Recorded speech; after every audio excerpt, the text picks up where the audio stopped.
জীবনের এই পর্যায়ে এসে মাঝে মাঝে খুব ভয় হয়, তাই না?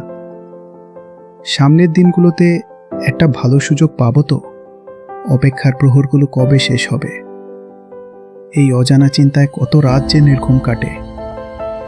চারপাশের মানুষের হাজারো প্রত্যাশা আর নিজের স্বপ্নের মাঝে দাঁড়িয়ে নিজেকে মাঝে মাঝেই বড্ড একা আর ক্লান্ত মনে হয়। কিন্তু মনে রাখবেন, আপনার এই নীরবে করা পরিশ্রমগুলো পৃথিবীর কেউ না দেখলেও উপরওয়ালা ঠিকই দেখছেন।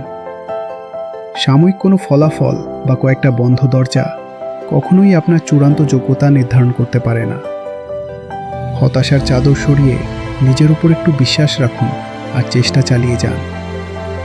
আজ যে সুযোগটার জন্য আপনি এতটা ব্যাকুল হয়ে আছেন, কাল হয়তো তার চেয়েও চমৎকার কোনো শুরু আপনার জন্য অপেক্ষা করছে।